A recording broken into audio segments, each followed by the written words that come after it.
everybody, and welcome back to our podcast. I'm Chris, joined by my brothers Adam. Hello. And Eric. Hello. And we are back in the room once more to talk about video games with this week's episode focusing on, or returning to, I should say, I think. We're coming up to the 1-year anniversary of Final Fantasy VII Remake, and with that kind of a 1-year landmark in mind, we're going to be revisiting the game's many theories and speculations that have come from it, from people playing it, things that have come up online. I have kept an eye on a lot of this kind of stuff and been engaged in a lot of discussions on this stuff. I know Adam hasn't as much, so some of these might be new to him, and I'll be really interested to hear what he thinks when he hears them. Eric, I think, actually recently replayed the game, and then suddenly had where he missed theories the first time, they suddenly came to him like oh, I've had an awakening. Yeah, a premonition, like a dream.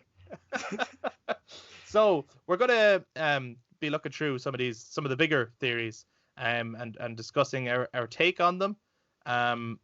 But we know there's probably loads that we're gonna miss as well. A lot of people had a lot to say about this particular game. This is, of course, going to be your spoiler warning if you haven't played it, or if maybe recently you've decided I'm going to hold off till that PS5 version. Then you might want to give this video a miss, but come back to it after you've played that version if for some reason you're holding off. But if, like most people who have played it and you have lots of theories, or you want to hear some theories, then absolutely welcome to the discussion. If you watch this on YouTube, be sure to jump down into the comments to give your own take on some of the theories, or to share new theories with us. We'd love to get in touch with people. There was actually, we did Final Fantasy VII Remake in the past. There was a couple of theories that were sharing in the comments that are actually going to come up in this one, that we're going to revisit. So Awesome. Those were pretty cool. But people have, I'm like, people are going to have loads, so do get in touch. And if you enjoyed us, give us a thumbs up, hit subscribe, click the notification bell so you know if future episodes come out. If you're listening to us on audio platforms, you can also touch base with us on social media, Facebook, Instagram, and Twitter at The Brothers Take. And again, let us know any theories you have, or any thoughts you have on any theories we bring up, and any things that we think about them. That was a lot of talking. So without further ado, here comes more talking.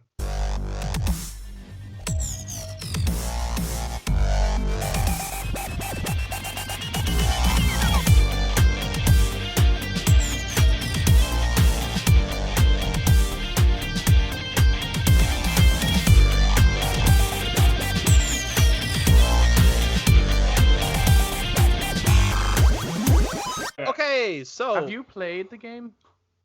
ever? Sure. I think so. I think I enjoyed it, actually. Oh, I see. Yeah. I think I like went crazy into it, like with the I must have put. Oh yeah, sure. We mentioned it in our like most played stuff. It certainly ended up in that list. But I haven't touched it since. Oh, you're waiting now on the PS5 Intergrade? I can't wait to get back into it. Yeah. I can't wait to play that. I knew a PS5 version was coming, but I didn't think there would be kind of much to it. So I replayed it this year, kind of like, sure, it's not really going to matter. And then when they showed it, and I was like, oh, there's a lot to it. There's a photo mode and everything, and you know, and you also should revisit it though, because I imagine some of that is going to put light some of the theories. Oh yeah.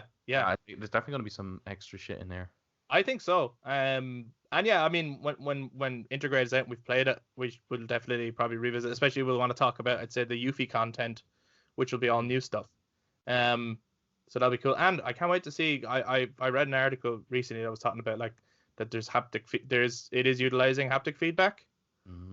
So I think that could be are going to be awesome. Yeah, I can't fucking wait. Oh, what's your one's fucking hand massage is gonna be amazing.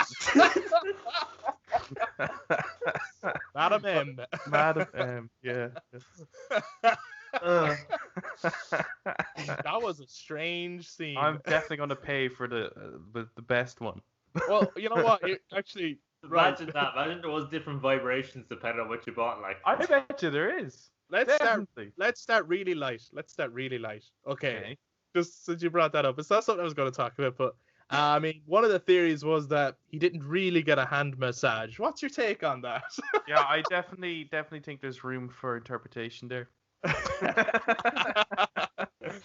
What about you, Eric? Do you have like a different view on it, or? Well, she definitely massages his hand. I don't know if that's just where she stops though. She might go to the other hand during it. You know, we don't know how long he's in there. She might have went to the feet. Who knows? Yeah, she might have who went knows? crazy. Yeah. I think it cuts away at a point where it's kind of left to your own imagination a little bit, isn't it? It's definitely an open-ended kind of scene, really. Yeah, exactly. Okay, let's get to one of the bigger ones. So, one of the big ones that came out once this game ended, for a lot of people, was the Final Fantasy VII Remake is in fact part of the compilation and is a sequel rather than a remake. Eric, what's your take on that since you've most recently replayed it? I mean, is that really a rumor? You know, No, I it's think not rumors. These are theories. Sorry, well, rumor, theory. Like I'd say it definitely is, considering they keep having flashbacks to moments that happened. Well, that could happen for them, but for us, technically happened in the past because the game came out in like 1997 or something. So I do very much think it's a sequel because you have the Whispers trying to make sure they stay on that path. Yeah. And therefore, if they have to stay on the path has already been laid out for them, and now they're breaking against it. So yeah, I think when you look at it, you look at all the signs and everything. I think very much it is a sequel. Cool. What about you, Adam? What do you It's mean a by really sequel? interesting. It is a really interesting theory, but it's like, yeah, I think perhaps they're just being really meta with the whole remake thing. Right, they are being super meta, actually, aren't Yeah. they? The whole, especially the last hour. Suddenly, it's like, whoa, hold on, whoa. So, whether it's a sequel or them just being like, all right, we're totally aware of you after playing, like that you possibly have played the original, and we're just kind of playing with you as a player. Maybe, I don't know. Like I don't know if that's something like would you, not in the traditional sense of it being a sequel where you need to play the first one to play the second one. You know what I mean? Right. Yeah. It's like, no, God of War 4 is kind of a bad example.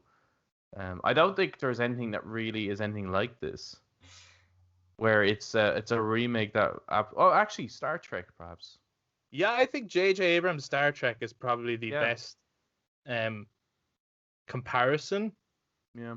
In terms of what it's actually doing narratively, which is like, it is a sequel, but it's also its own thing. It's also like a remake, reboot type thing, but it acknowledges that the original has happened, and kind of plays off the fact that it has happened.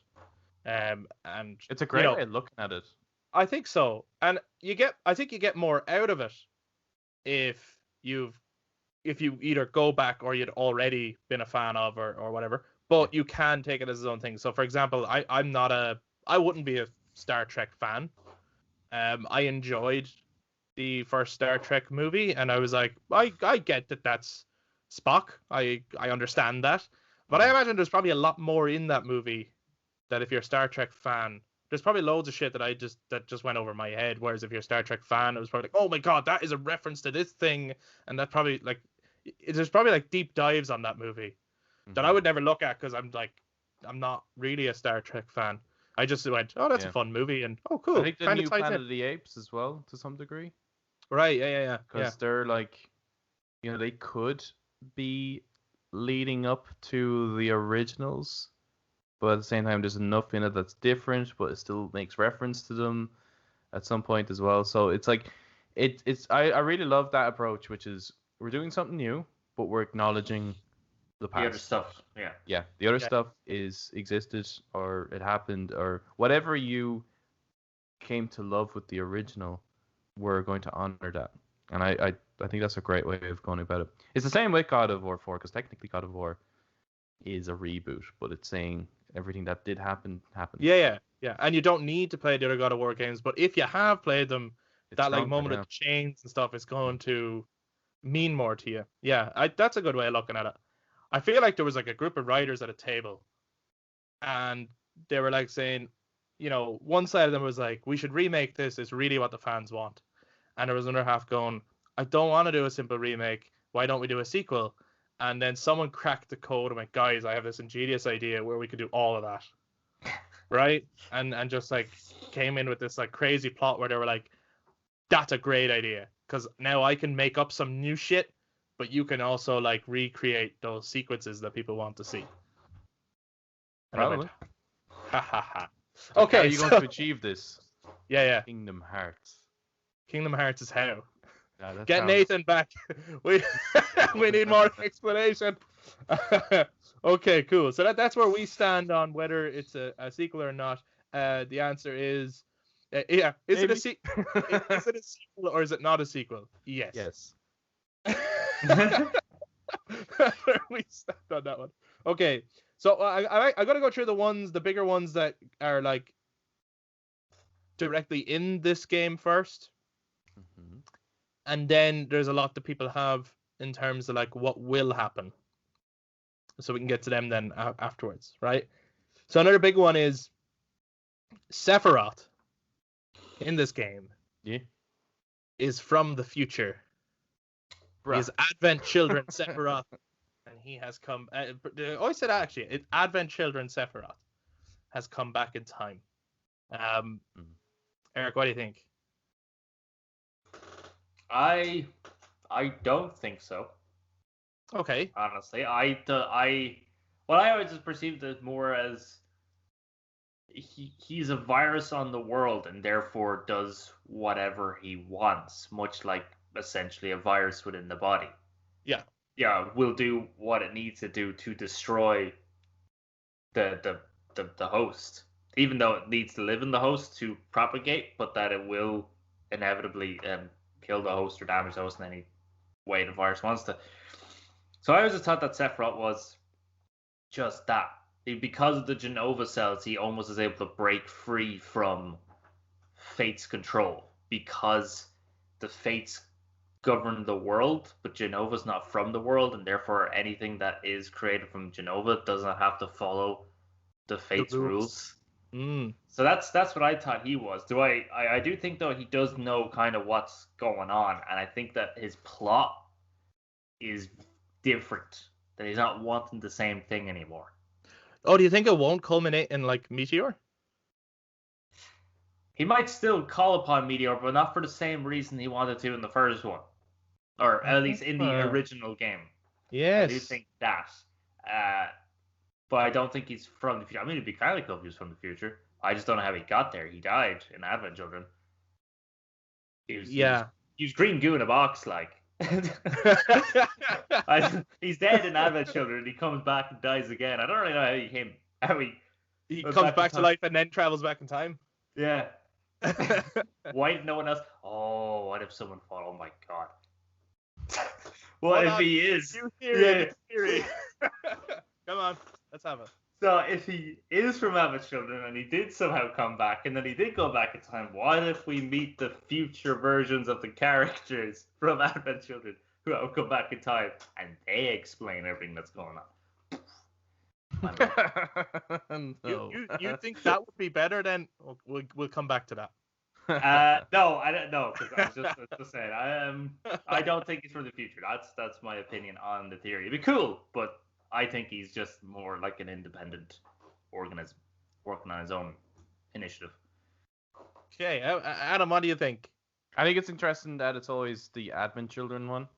Yeah. Because the thing is with the Advent Children is that it kind of contradicts the timeline just a little bit. Like how the story plays out. And that was obviously the original sequel. But they're not disregarding it because of the new mobile game that's coming out. Yeah, and I think that's going to help shape a lot of the stories a bit, because they're going to put it into a game format which we've never seen before, and we're going to see all the events happen from Would Crisis Core be first, or would it be before Crisis? I think before. I think it's before Crisis. Okay, so then starting with that all the way up to Dirge. Is that after Advent Children? Yeah, Dirge is after Advent, yeah. And we can see elements of Dirge service in the actual game, especially with Intergrade. So obviously the events of those take place, but there's a contradiction a little bit in those games as well. So perhaps there is a multiverse, and that Sephiroth is from a different universe. This particular Sephiroth is from because he does say at the end of Advent Children, "I will never be a memory. What's it? I will never only be a memory," or something like that. Something to that effect, for sure. Yeah.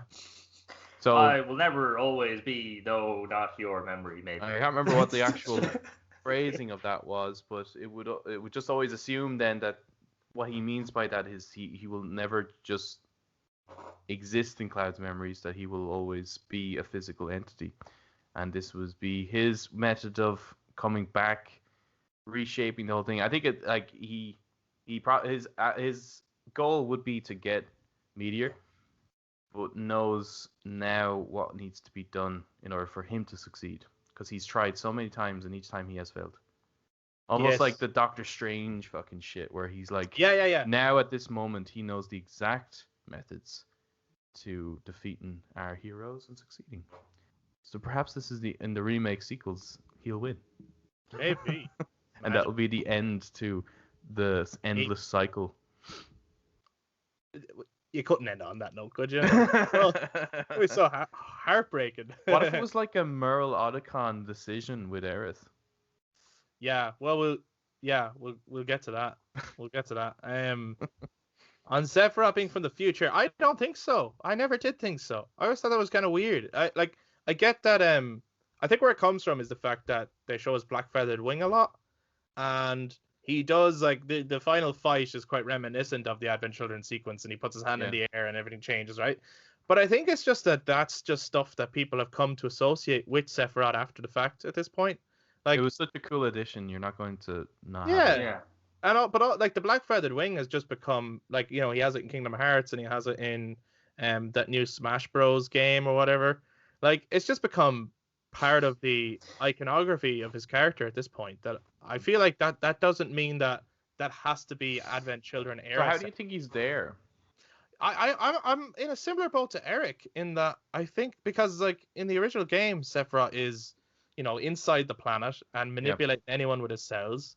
For a lot of this game, he's only a projection in front of Cloud, but then later on, of course, he's actually physically there. And I think it's just that because he's in the planet, he is self-aware and he is aware of what's going on, and he is able to bend and break the rules. There's plenty of scenes where the Whispers try to do something to him, and he just ignores them or moves past them, or he stabs Barrett when they're trying to stop him from doing it, and he does it anyway. Mm-hmm. Like, to me, it's not so like, I know there's one of the big things about like time travel is because of another theory, which we'll get to now in a second, right? But I don't think it's clear that Sephiroth has like traveled back in time or something to do this. I think it's just that he is just totally aware of what's going on around him, and the rules don't apply to him, so he can manipulate the situation. I think that's it. Sephiroth was always powerful. So I think the fact that like people are going, oh, how is he so strong in this game? It must be Advent Children era Sephiroth. And I was like, that's a bit weird. I don't think Advent Children Sephiroth isn't necessarily any stronger than he is in the original game. I would say he's probably weaker. Cloud beats him on his own.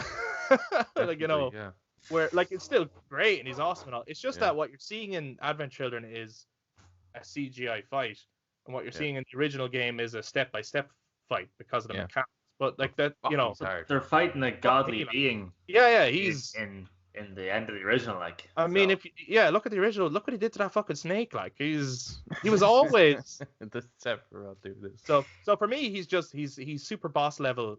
He doesn't need time travel. Doesn't really come into it for me. I don't think. But I do think there is a time thing going on, and I've said that before. People might not have seen that one, but anyway. So then the next big theory is, first of all, Zack is alive. Oh yeah. In an alternate timeline. This is where a lot of times travel shit comes from, I think. I think I said this to you the most recent time I played it, and then it just clicked to me, and I was like, oh, hold on, wait, what the... Right, so I think that was one of the things I was saying to you, was that is Zack then in an altered timeline, or is him being alive rewriting the entire past of everyone's memories, and therefore Cloud is now aware? I think it would be really cool if Zack was in an alternate timeline. Yeah. Because events would play out differently. And therefore, if we go back to what Adam was saying, where the heroes lose the Sephiroth. Right. But because now Zack is alive, in Zack's timeline, they win. So if it's Zack that kills Sephiroth, it'll be permanent. But if it's Cloud, it's going to always be essentially the same thing happening. So it'll be really interesting to see. And actually, I think with Zack being alive, and if you have this sort of you're playing as Cloud, and then at the end of that chapter, then you swap over to Zack, you would then be able to experience particular things which are other theories, right, within Zack's, right? So if everything that happened for Cloud and his people stayed, that's what happened. None of that's changed. Yeah. But for Zack, because we're starting from whatever amount of years ago or something, or months ago before the start of Final Fantasy VII, things would be different. And therefore Zack could then experience a very different lifestyle and a different way of meeting everyone, which I think would be really, really cool. So actually, I would like that. I would like if that was a... Do you think Zack will be playable at some point? I hope so. Yeah? I mean, if you're following kind of what I was saying, so you go from one chapter as Cloud and then go to another chapter, which is Zack. So you're getting, from each one of them, you're getting the pieces that builds the story, and then you get to see the different characters in different kind of aspects. Man, they'll never finish this game. No. This is never going to be done, is it? Adam, what do you think? Is Zack alive in a separate timeline? Yeah, maybe this is nothing other than just a Marvel-esque kind of setup for their Ever Crisis game. You think so? It could be. But just as hearing Eric, I think what would be a fucking baller end to our way of playing out the game is having, yes, that Sephiroth succeeds. Sephiroth does win. So that it is the end of the world.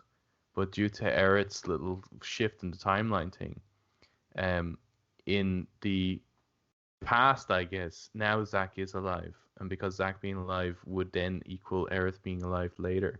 It'd be kind of like an endgame kind of thing where you kind of rewrite the past, that in this past self, Aerith would then survive, which would lead to Sephiroth failing. Yeah, that could be fucking cool. That'd be cool. Be awesome. It does seem like they're going to play with your expectations of how the story originally went, and subvert it a little bit. Yeah. Just based on the ending of this particular game, I think Zack definitely survived within some alternate timeline. To me, that was quite clear. What's not so clear is whether at the end, when your party kind of exit that sort of singularity, did they come back into their own timeline, or did they come into that timeline where Zack is alive? In which case, there will be ripple effects where there may be lots and lots of other little changes that we see as they go on. In terms of there could be other characters who died, who may not be dead now, or there could be, you go to a certain, or maybe that's their way of saying, well, now we don't have to wait till the party get all the way to Rocket Town to meet Sid. Maybe they meet Sid somewhere else so that we can get the characters into the game earlier. That is a multiverse thingy, though, isn't it? So it's that's what I'm saying. Perhaps Sephiroth is luring them into one timeline that he knows he could win. Possibly, yeah. Possibly. Oh my god, you're gonna have to fight 100 Sephiroths at the end because he's unified all of them. I mean, anything is fucking it'll possible. be 1,000 meteors this time. He's managed to get the black materia from every timeline. reality. And he like it's the mashes them multiverse together into gauntlet. one super Multiverse gauntlet. Man, that'd be With this boss. materia. Okay, he could bring them into it, Kadash and Laws and Yazoo. Laws and Well, Yazoo. supposedly they were in the game, so that was another one that the three whispers that you fight at the end of the game, that serve the big harbinger, that they are the Advent children, that they are Laws, Kadash, and Yazoo. Oh yeah, that always made more sense than it being Tifa, Cloud and Barret. Cloud, So Barret, like, yeah. wasn't it, if you scan them, it says something to the effect of like these beings from a future trying to protect their future or something like that. Yeah, and then it would always say like this, which would make sense why they're fighting you. The sword, guns. Yeah, would make sense. Yeah, So, yeah. And it would make sense why Sephiroth would want you going in there. I think as well that one is have agents that would be able to.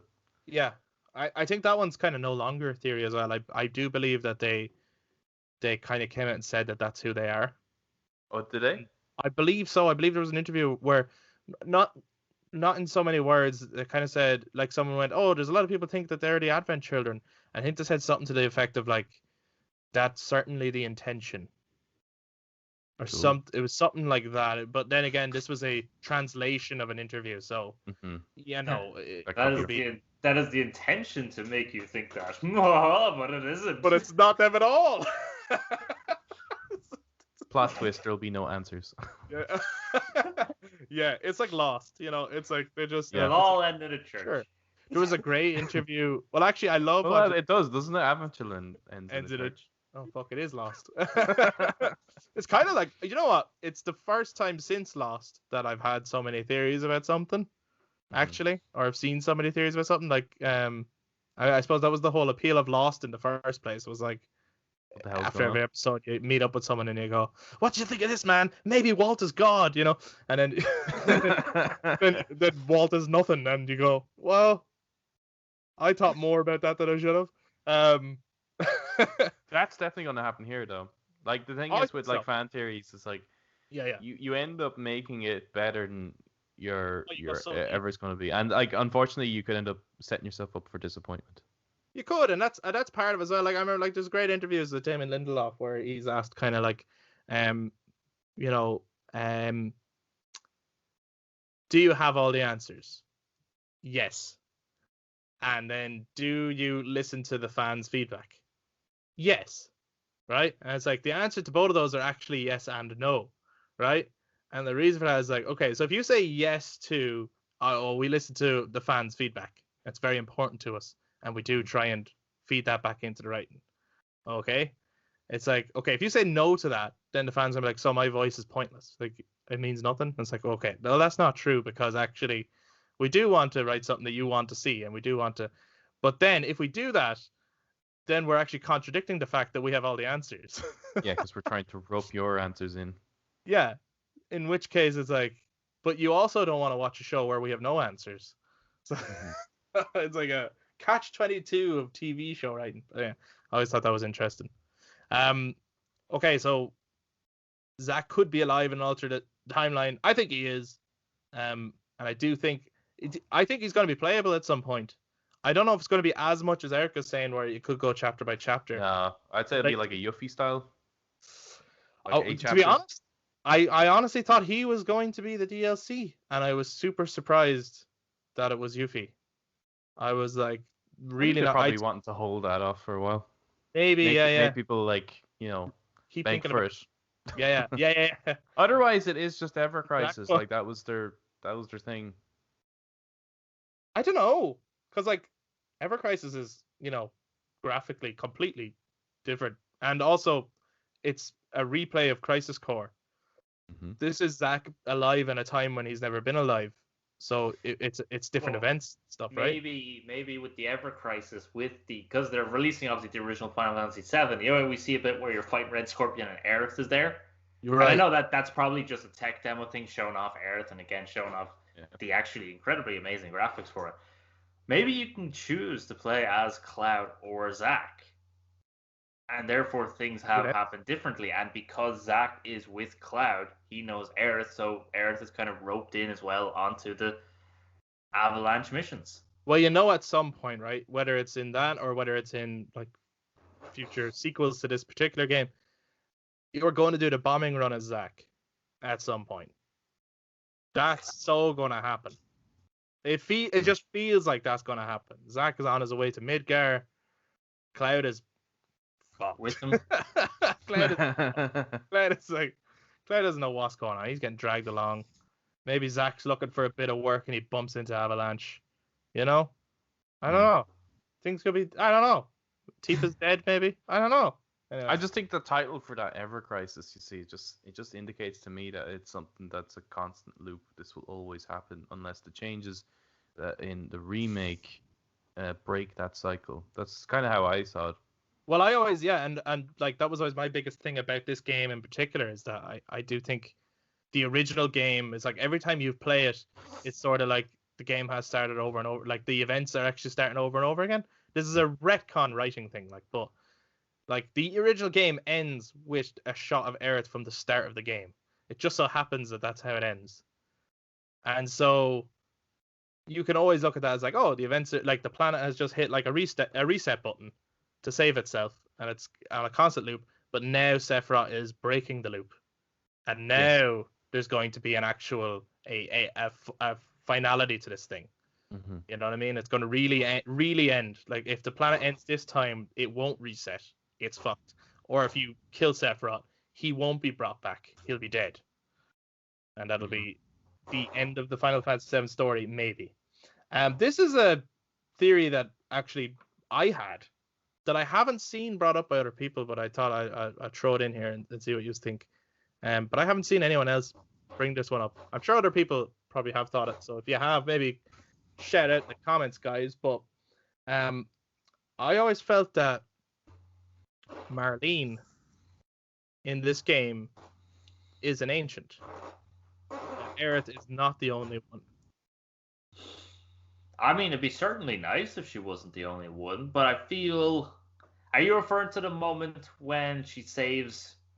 I mean, probably, yeah, you'd have to be referring to the only point Aerith ever actually meets Marlene. When she's saving her from the Sector 7 explosion, essentially.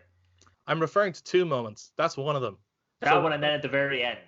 Yes, so the flower thing.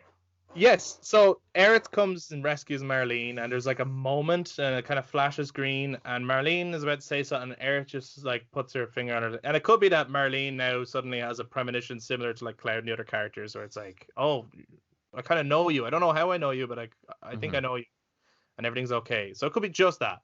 But then at the very end, a plant on a windowsill, like a little drop of water comes off the plant. And Marlene just turns around and she goes, "Daddy?" with a question mark. And then it cuts to Barrett, who's nowhere near Midgar. Like he's outside of Midgar. And he shouts out, "Marlene!" Right? Mm-hmm. And I was like, that's weird.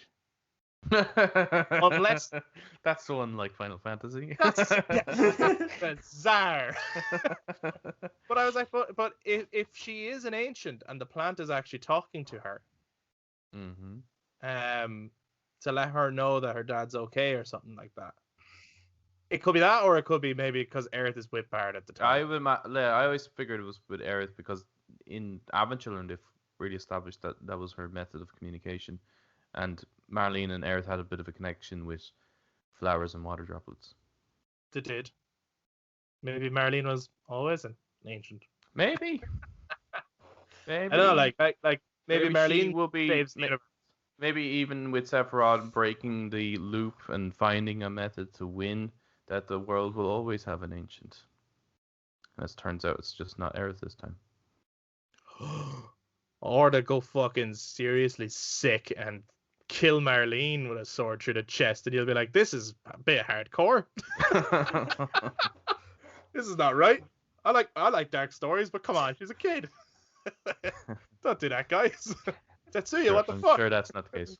No, I don't think so. It's like, Tetsuya, you've gone a bit far from Kingdom Hearts, bro. It's a bit much. Okay, so no one's buying my theory then, no? No one's... I haven't. I mean, not enough evidence. Not enough evidence. Not enough evidence for Adam. What do you think, Eric? I mean, it'd be kind of interesting if maybe Aerith, if it is true, if like Aerith at that moment when she does meet Marlene, and you have that green flash, that Aerith sort of passes on some of her power to Marlene. Because I don't know what the Cetra, the ancients are capable of doing, but maybe she like converts Marlene into an ancient, so she wasn't always one. Oh, maybe, yeah. That's when that like green flash at that moment before. Yeah, but I would be on the same page with Adam. Not enough evidence to kind of say otherwise. Okay, sure, it's out there anyway. Someone go look through Honestly, that game, literally find all the anything can little. happen at this point. Yeah. It's like, I mean, you could throw us any theory out there. I think Cat Sith is actually a chocobo. Okay. Speaking of Aerith, actually, okay, and Sephiroth. 7 seconds. Yeah. To the end. The biggest Really? theory on that one. Already? Yeah, I'm going straight forward. 7 seconds to the end. The biggest theory on that is that it refers to the moment when Aerith dies in the original game, and that you as a player will have an opportunity to stop that from happening. First of all, do you think the 7 seconds thing that Sephiroth's talking about refers to Aerith? And then secondly, do you think we'll be able to save Aerith in future games? Eric. What is your favorite choice? Skyrim. I would say if that is an opportunity, it'd be really cool to save Aerith. Someone else will die. There will be a consequence to your action if you save Aerith. Marlene.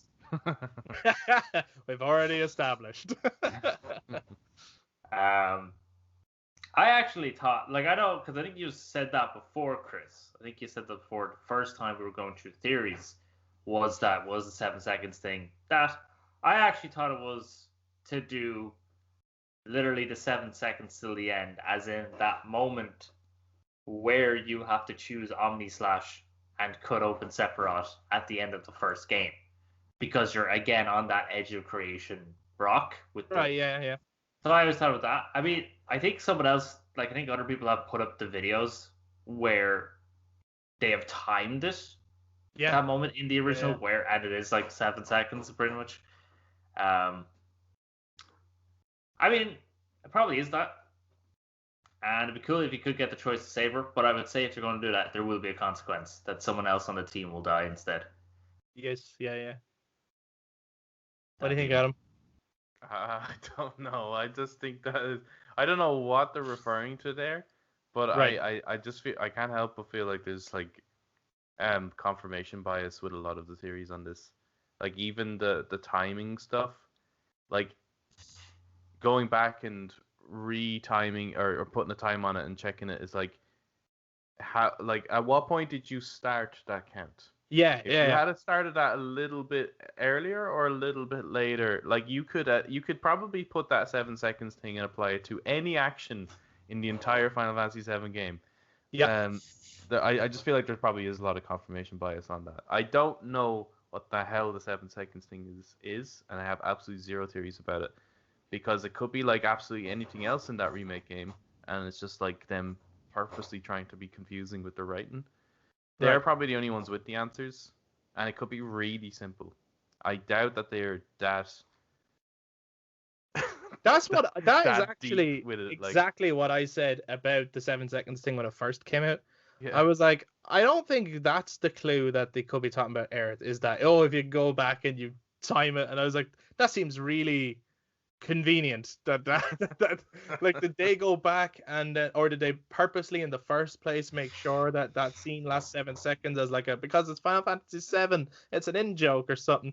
I always thought that was, and I think we talked about it when we first talked about Final Fantasy VII Remake, and I certainly wasn't convinced by that.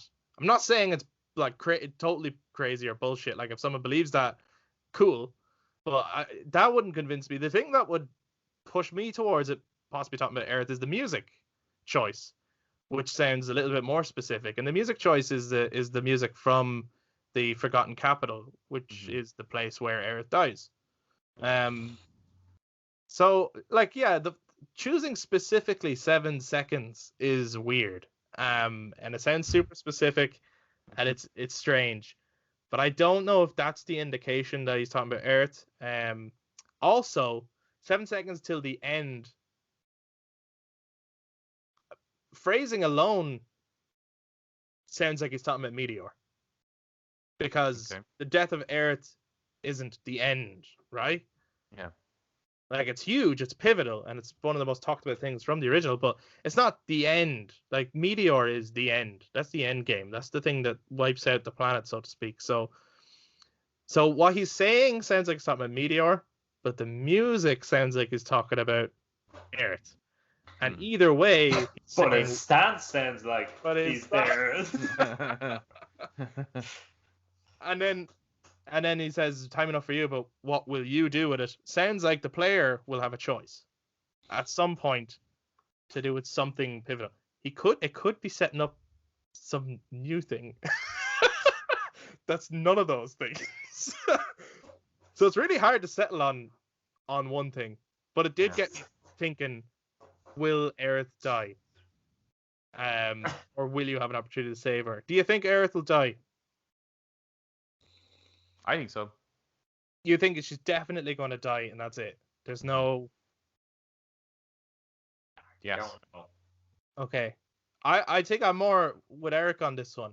I think that might give you a choice, but I do think that if you save her, it means someone else dies. Only because I love my theory that I mentioned earlier, and I'm sticking with that now. Which one? Which is like she'll die the first time, they'll lose, and she's actually after resetting the whole thing, where Zack has actually survived, and he is helping her the whole way through, so therefore she'll live to use Holy to stop Sephiroth the second time. Oh, she's seen like 18,601 wins, but I just think that one. Aerith is Doctor Strange in this shit. Whatever their plan is, I think they should stop and just do that, because that's awesome. Yeah, but that means... does that mean you play as Zack for the final fight? Or is it just a cutscene? Let me try another theory here, right? About someone dying. Yeah. I think this whole thing might... Cloud's gonna die. Yeah, I think Cloud is gonna die. Hero sacrifice. Well, I think the whole thing could be possibly suggesting that, they can kill every single Sephiroth clone and Genova monster and whatever it is. But as long as Cloud is alive, Sephiroth can come back. Maybe Cloud will just allow him to become Sephiroth and kill himself. Like... Can't even keep a straight face with that. It's like, it was inevitable. You were right. He turns into... destroys all the Sephiroths. Matrix Revolution style. Yeah. Yeah. It just destroys him from within. You know what? I quite enjoy that movie. But that scene's bullshit. That's the only scene that kind of makes sense in that movie. You fucking kidding me? Yeah, it does. What are you talking about? The War for Zion The War for Zion makes a lot of sense. Yeah, it's cool.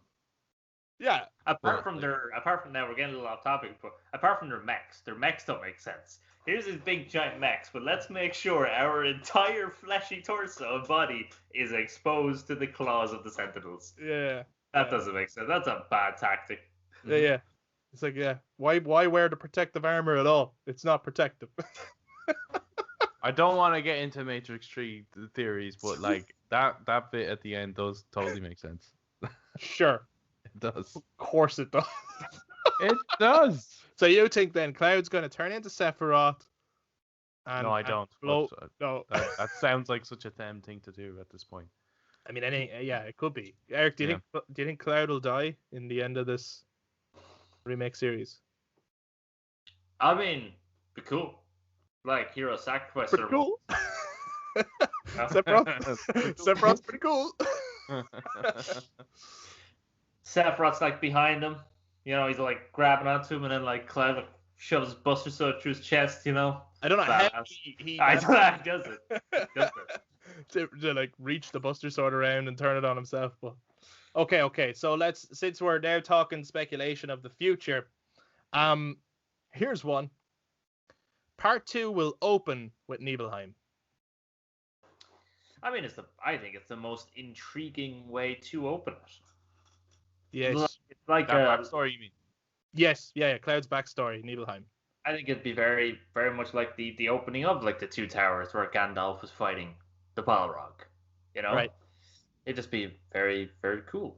Yeah, there's no reason to run to Cam. You just kind of start it there, right? Yeah. Like it opens up with that cool prologue, and then it just ends with. Would it be Cloud telling them the story, or maybe that's unnecessary to do that? Perhaps we can just assume he filled them in, but perhaps he kind of just wakes up from the nightmare of that event. I think that would be more effective rather than as like just cutting to the inn and having like Nanaki just go. And that is how it happened. What an interesting story. No, what are you talking about? That line is pivotal. We need that line. Man. Well, in his new voice, actually, it could be fucking great. Yeah, I think it's definitely. Could you come up with a better opening to part 2 than Nibelheim? It's also at a point where Cloud is kind of he was a rookie, so you could kind of do a tutorial again to the game. The only thing I wonder is it quite long? It is quite long, like especially the way they're dragging the stuff out. Like there's, Cloud can have a moment with his mother. I just wonder, will they instead keep cutting back to Nibelheim throughout the game? Yeah, like you probably just as an intro, just sum up the parts, and you're kind of like purposely leaving certain sections out. Right, but you can have flashbacks. Because isn't there like a point where he's discussing with Tifa, and it's like you're getting more filled in a little bit. Yeah. Tifa, what Tifa was doing there and stuff. So you could have. Yeah, as you're discussing with each party member, or you're talking to each party member at some point throughout the game, it's like you're getting extra little bits of the puzzle. Yeah. Because there might be pieces there that are all brand new, even to veteran players. Oh, I'm sure there will be. Like, I mean, I'd say Zangan is probably going to be a little bit more detailed, and I think that it would be a waste not to have a nice interaction with Cloud and his mother, since she dies at that town, and there's just a few things. Or probably won't get the Tifa's full thing father though, until you get to Nibelheim again. Yeah, maybe you'll get more then. You get the rest of it. Yeah. I don't know if I don't think we're gonna get to Nibelheim though, part 2. Yeah, we'll get there as well, I think. Yeah. Where's part 2 going to end? Anyway, so we all do think they'll start with Nibelheim. Once we get back to modern day world, Yuffie will steal all of the party's equipment and materia. I think that's a perfect setup for starting again. Yeah. Yeah. What do you think, Eric? I think it'll probably piss some people off to go through all that work, like playing and clearing the game on hard, getting everything, mastering all the materia and weapons. But it would make the most, in gameplay mechanics, make the most sense that's what you do. Does that mean also you're going to drop from level 50 back to like, I don't know, level 25? Well, I mean, who knows what they're going to do in terms of levels and things. I don't know. Yeah. Because I can't search at level 50. Yeah, I wouldn't say so. I think you could start at level 50, because even at level 50, if you don't have your materia, you're still not that great. Yeah, they managed to balance it quite well, I thought. If you call level level 50 is like the highest level in Remake Part 1. Mm-hmm. But if in Part 2, based on what the enemies are, if level 50 is the equivalent of level 1 in that game, but you're just not really aware of it, and it's called level 50, but really you're on level 1 of that game, and then say the max is level 70, because how close to 100 can you, like, how many of these are they gonna make? I don't like level 50 might have been a bit too. Yeah, no, that's what I'm saying, is like you can't Because what do? You get level 70, let's say, or so you only level up by 20, while in the first one you could level up by 43 because you But start not on 7. not everyone got up to 50. I imagine a lot of people getting into, if they were running from part 1 to part 2, I'd say the average player is probably going to be around 30. Probably. But you can get to level 50 though. That's you can get to level 50, and I imagine it'll be similar to, you know, remember in is it not Rise of Tomb Raider, Shadow of the Tomb Raider, the way you could choose your difficulties? Yes.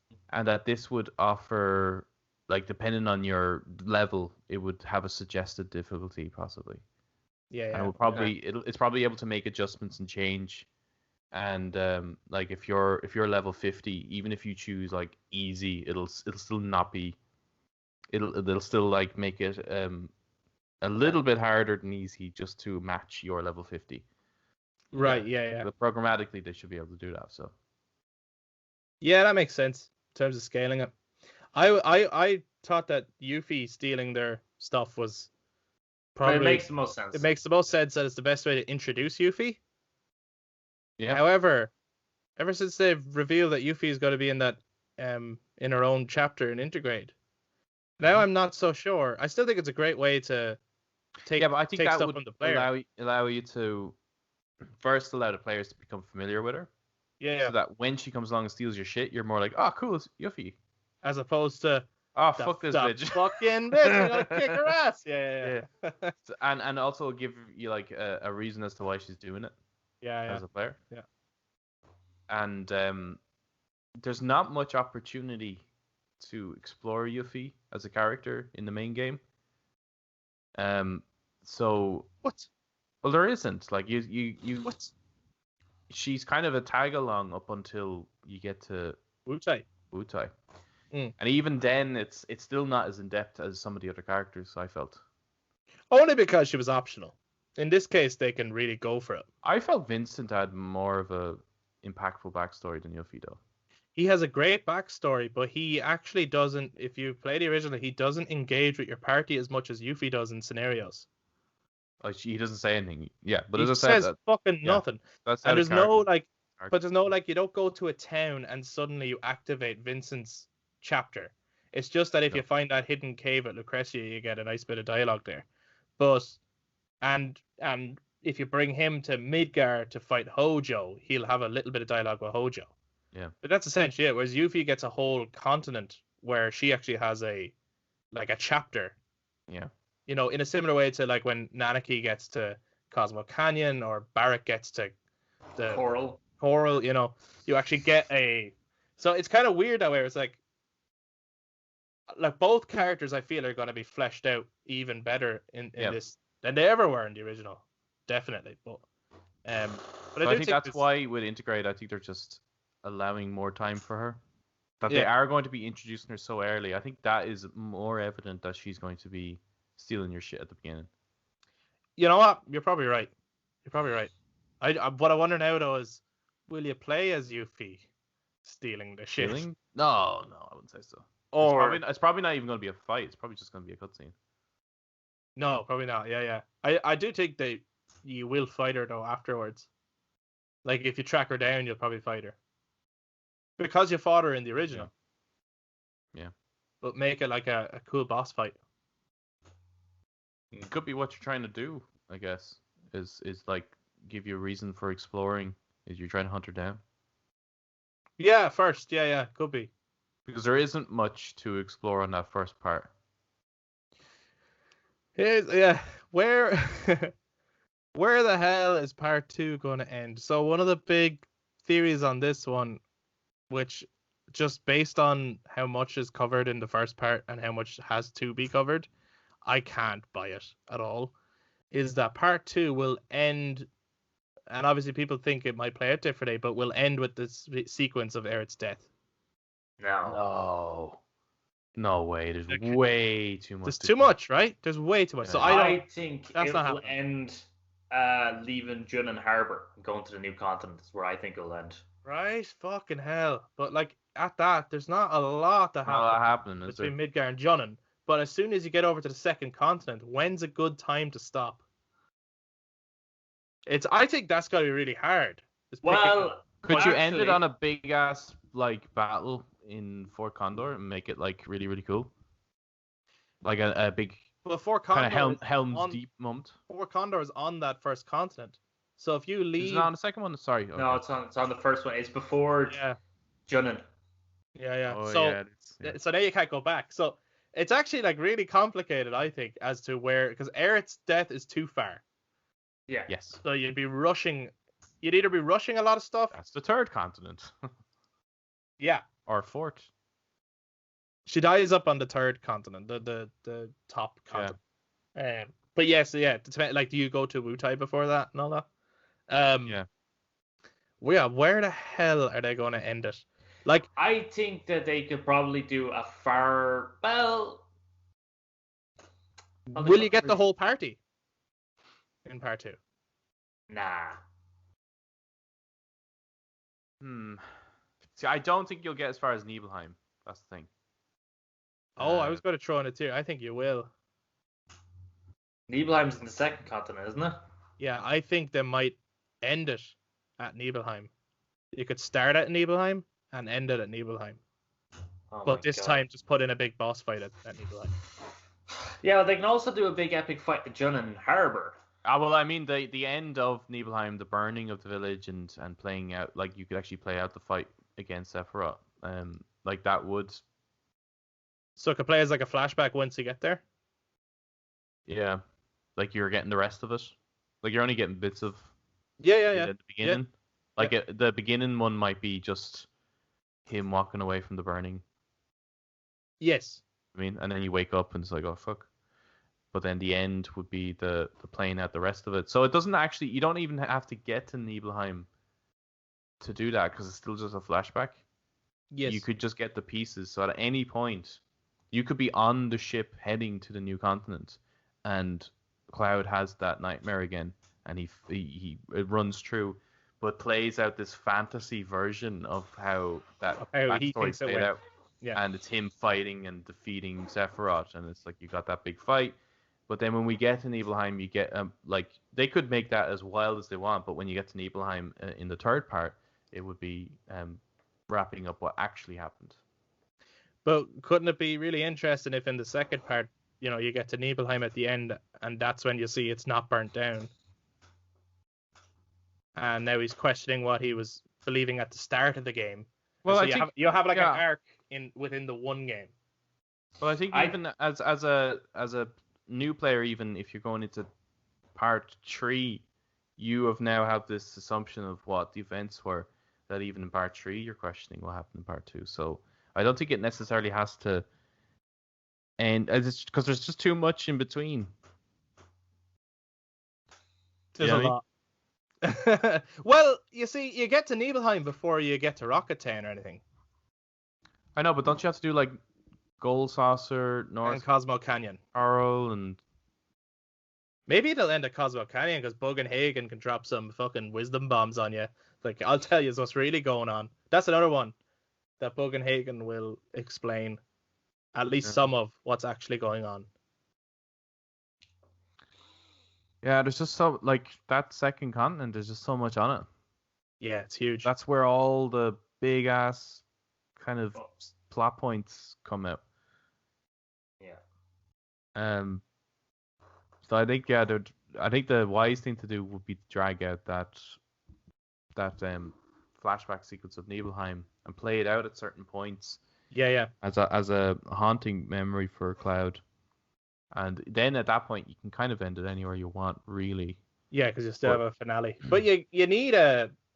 Like, okay, so the first game, it's obviously a part 1, but it does have an arc in itself, in that Destiny is trying to keep them on a road. They fight, destroy Destiny. They're now free of Destiny. Yeah.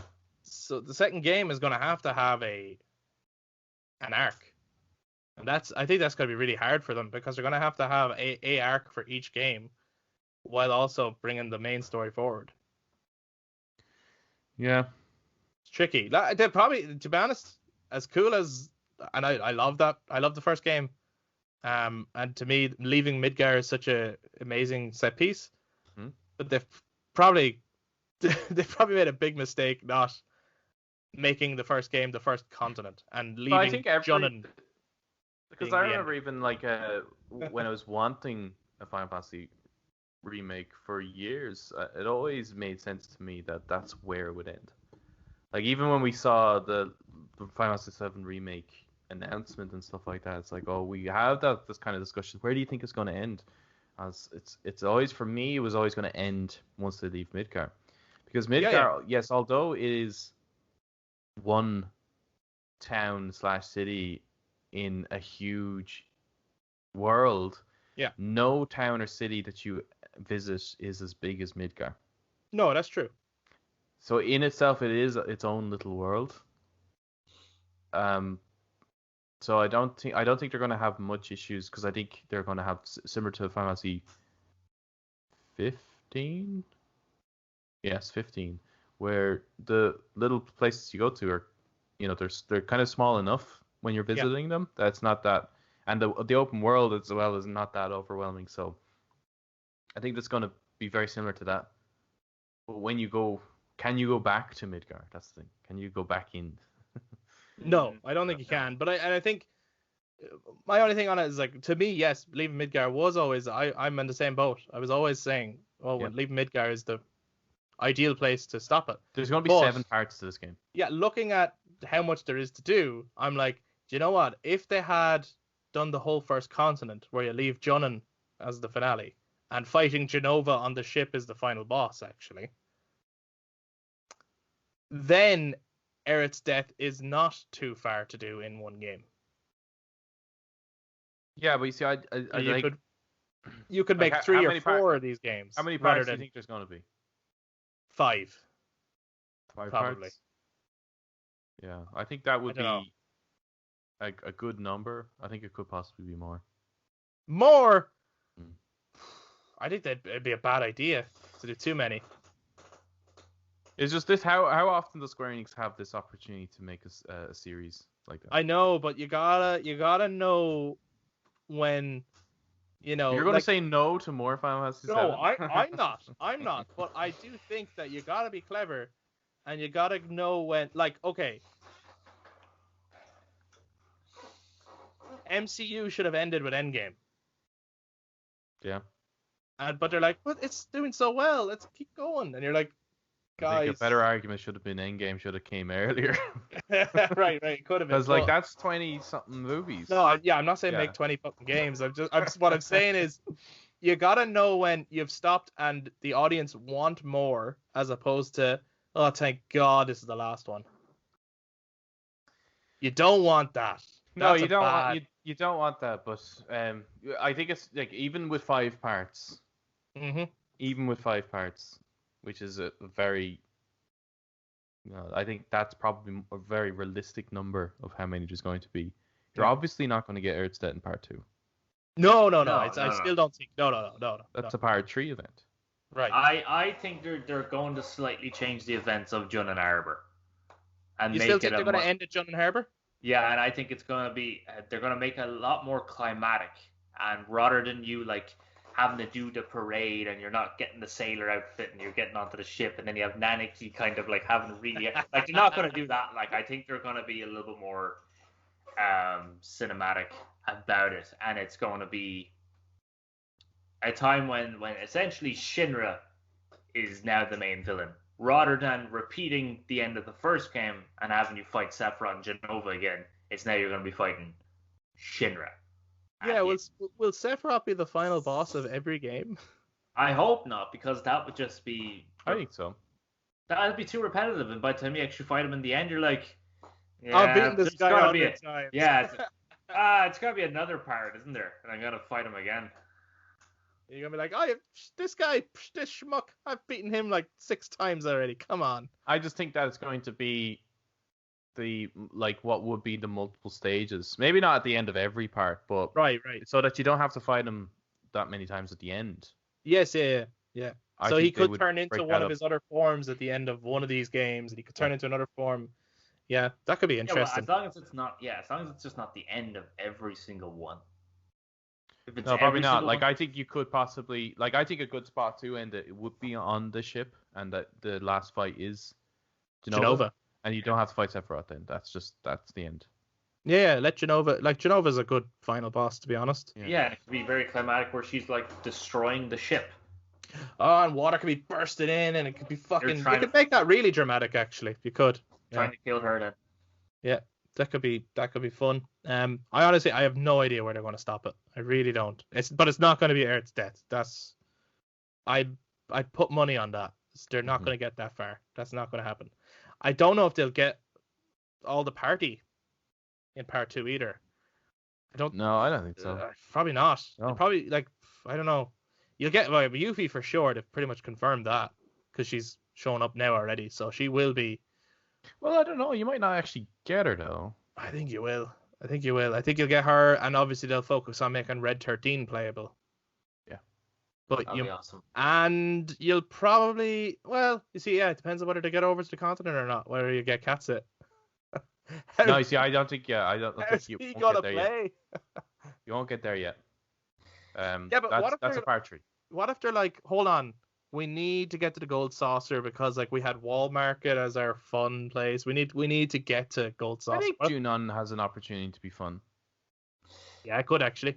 Because some of those shops that you go into, there's lots of stuff to do wacky in Junon anyway.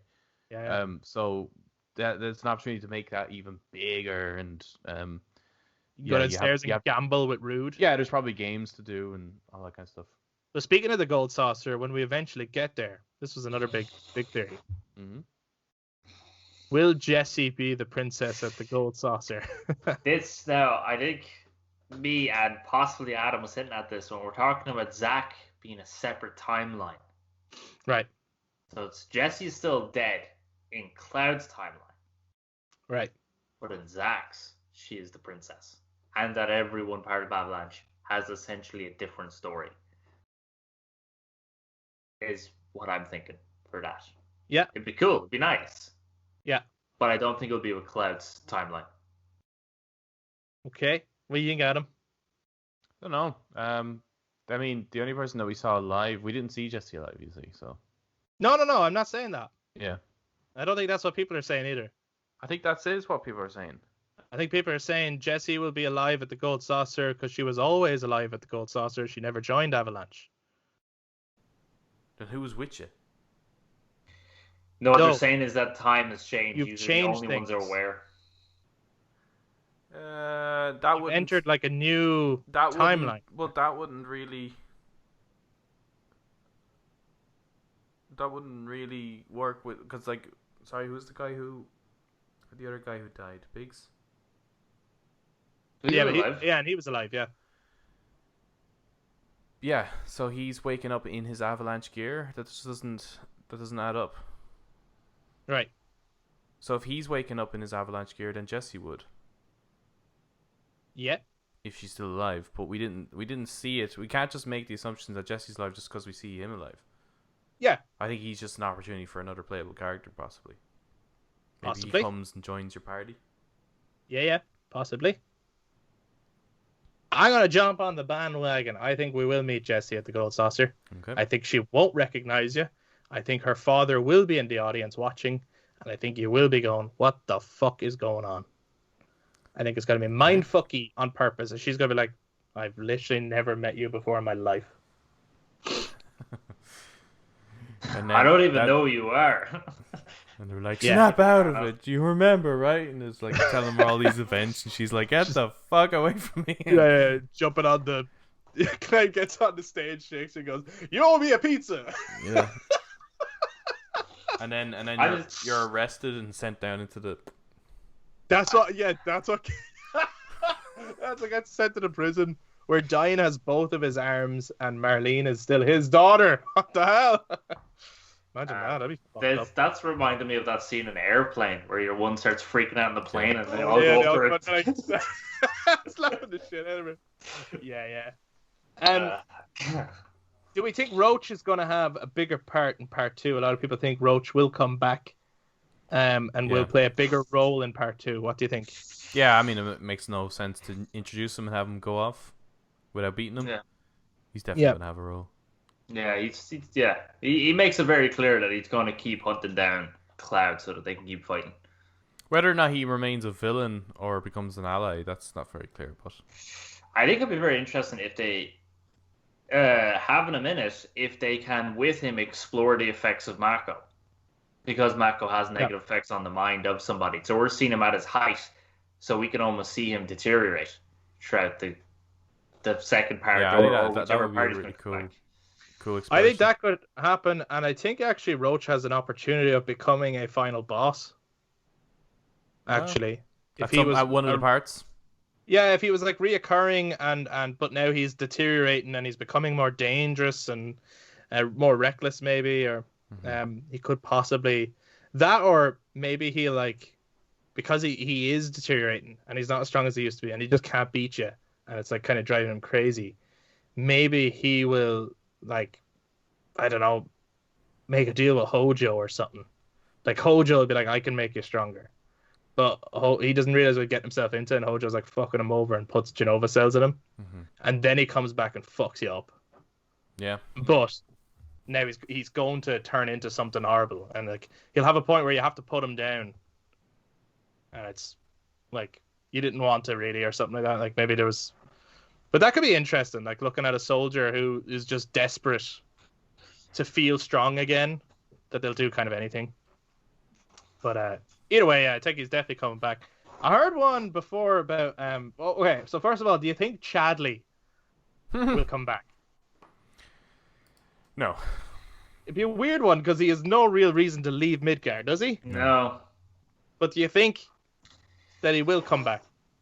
I mean, maybe he's just like surprised. there, you know, just each town there he is. Let me buy materia off you, lad. But I can't see him becoming anything major or role. He's like the equivalent of like have you ever played Breath of the Wild? You know, you have just the little merchants that are always in every town. They all kind of look the same. Yeah. I just think it's going to be equivalent to that. There's the merchant from Resident Evil 4. That's what he is. A lot of mystery around him, but his just purpose is just to buy shit. Yeah, I think, well, when you get his backstory, where you find out he's like a robot or android made by Shinra, I feel like if he is going to be in it all across the continent, they're going to create some sort of story aspect where maybe he's broken free from the grasp of Shinra, and therefore he wants to explore the world beyond the steel confines of Midgar. But that, yeah, he'd be like the merchant. You just use him to buy materia, or even like Mihen from Final Fantasy X, that old St. Patrick looking chap who goes around. Yeah. Well, actually, I was thinking of like, you know, Owaka the 23rd or something like that. The guy, he's a merchant that travels the world in you know, he's got a backpack on his back anyway. I could actually see that possibly they will actually do that with Chadley. Where he has left Midgar and he's exploring the world. And so every town you go to, he happens to be there. He's like, oh, hi, Cloud. I'm traveling the world. You're like, great, Chadley. Well, hopefully he changes his outfit, at least. Yeah, I'd say, yeah, he might. I heard a really interesting theory on Chadley that I was like, I don't think it's true, but it's fun to fantasize. Where, because you know that he's made by Hojo? Yeah. Mm-hmm. I heard a theory that someone had, which is that his design is based on when Sephiroth was a child. Probably not his dress Where sense. are they getting... Well, they're just like, well, because, you know, Hojo is Sephiroth's father, and he's after making this robot, and the robot kind of has white hair. That's pretty much it. Okay, that's not much to start. That's what I'm saying. It's pure fantasy. Like, you know, it's not... I'm like, cool, I mean, that interesting. But... Yeah, it could be an interesting exploration of the character if it was just like, you know, he starts coming out with weird things, weird sayings and stuff, and that just kind of, that are really out of context and out of the moment, and you're just like, that's a bit weird. That sounds terrifying. Yeah, he's like, hey, Cloud, here's the new materia, destroy all humans. And you're just like, what? Okay. What the fuck, Chadley? Sure. I hope I'll never be a memory. Or Cloud is like telling them about the events of Nibelheim, and it's like mentioning his mother, and then Chadley is like, I never had a mother, and then just like would spark something in him. Yeah.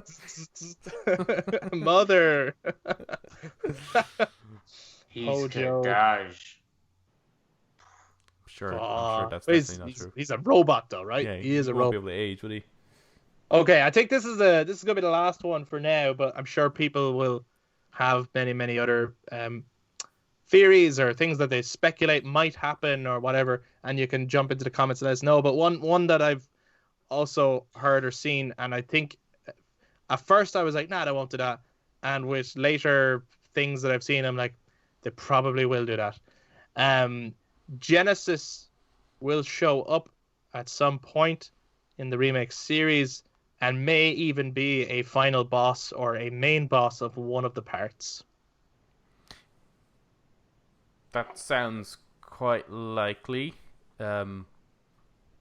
considering that we've just now had a look at Vice. Well, we're just looking at all the different parts, and we're like, yeah, you know, it's how are they going to have a final battle on each? And Genesis is a good opportunity for that.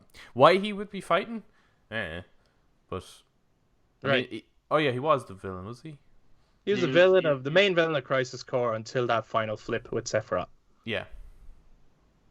Yeah, so he definitely could get in the way somehow. And that'd be an interesting enough battle because he's similar-ish to Sephiroth in ways, but different enough to make it fresh. Yeah. What do you think, Eric? Do you think we'll see and fight Genesis? That'd be cool. That would be cool. Because, again, I think he's also going through that sort of macro deterioration thing. Mm-hmm. So, therefore, if you do find him and you're fighting him and he's like proper mad, I suppose. Maybe, like, rambles some, like, loveless quotes from that loveless poetry book, like just incoherently. There's no sense to it, like, and he's, like, full-on batshit crazy. Would be kind of cool to see, because then it's sort of, if you fight him before you fight Roach going crazy, if you know what I mean. So Genesis would then foreshadow that that's what Roach is going to become, and maybe Roach will see that, and maybe Roach helps you fight Genesis because Genesis is just way too powerful for you. So Roach becomes afraid, and that's why he might go to Hojo and get superpowered and shit like that. I think it could be really, and especially would tie in a lot of the other games, show to the other games, because I think with Intergrade they're showing the Dirge of Cerberus. Yeah, well, Vice is the villain in Intergrade. Oh, yeah. In the Yuffie chapter. So it's like, okay, so you're to me, as soon as I saw him, I was like, Genesis is more popular than Vice. Mm-hmm. If Vice is the villain of a DLC, I think Genesis will be the villain of a part. Yeah. You know, or of another DLC, maybe. Or of another DLC, but I do like. Do you remember? I don't know if you remember, because it's an awful game, but at the end of Dirge of Cerberus, Genesis is there. He's alive. Yeah. Yeah. There was like an end credit scene that I'll see him again someday or something like that. Obviously this is not after that, but maybe it is there. Like, oh, let's revisit Genesis. What by having him at the end of Dirge of Cerberus says he survived Crisis Core, or he's alive somehow. So he's alive in this world, somewhere in the world, so he could easily come back. So I think they'll definitely utilize him since they're drawing in from the compilation. Yeah. And I think it's like, if we can't have Sephiroth as the final boss all the time, because that will get repetitive and will take away the threat of Sephiroth, then why not do Genesis? He's another first-class soldier. I believe he also has Genova cells in him. I think those three did, didn't Right. they? And Angeal, Genesis, and Sephiroth. So just that the difference is, and there was a whole jealousy about Sephiroth, because the difference is that Sephiroth was born, like, the cells were put into the embryo, and so he was born, like, perfect. Whereas Genesis was starting to degrade, and so was Angeal, and so were any of the other soldiers. And so there's this hatred then towards Sephiroth, because it's like, why is he so perfect and why am I not? Mm-hmm. Which is another great thing they could explore in this game, actually. I think with the modern kind of way of doing the kind of acting and characterization as well, that Genesis is actually a character that could translate or be explored very well in a sequel. I would be. I at first when I heard it, I was like, oh, don't just throw these characters in there. I hate when you do shit like that. He was never in the original. Leave him out. But now that I've kind of warmed up to the idea a little bit, and I think he probably will. Probably show up. Anyway, those are just some of the big theories and speculations for Final Fantasy VII Remake, both of the game that exists and for future games. I'm really curious where everyone thinks that the game is going to end.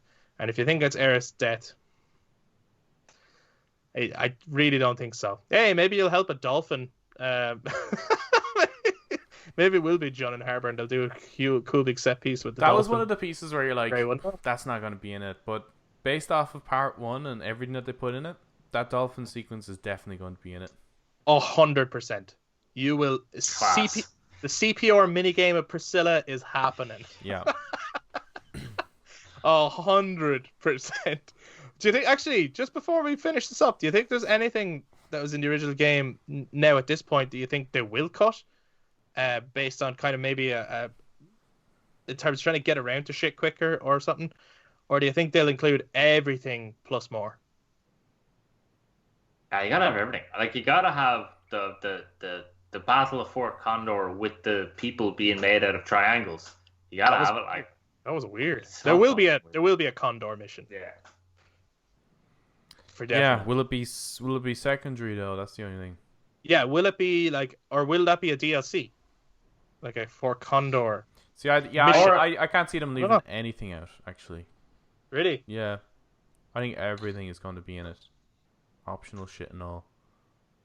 Holy fuck. Yeah. Catching chocobos. Just because the length of the game, the original game, it's like, how long is the original game really if you're properly playing it? Properly playing it? Yeah.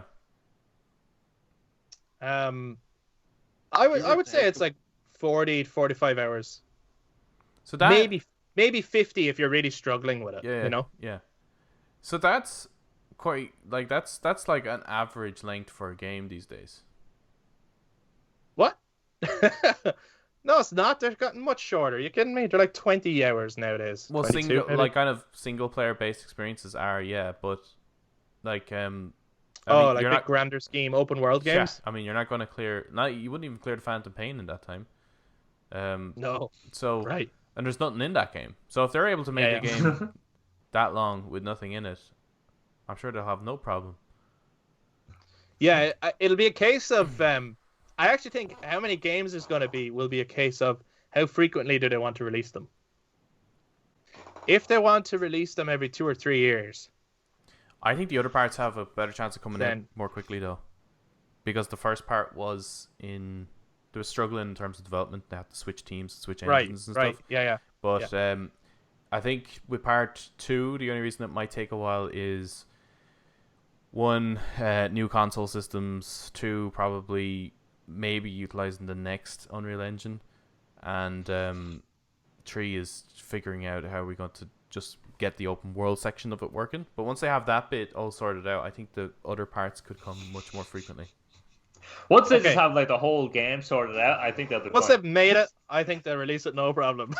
Yeah, that's always a good indication. Okay, just before we finish then, actually, when do you think part 2 will come?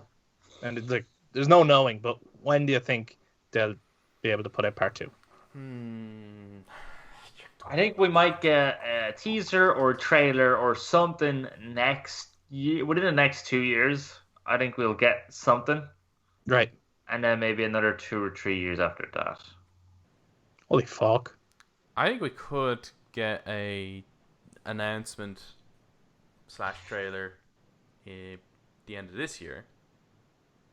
Oh. And holy shit. Could possibly see part 2 the end of 22, early 23.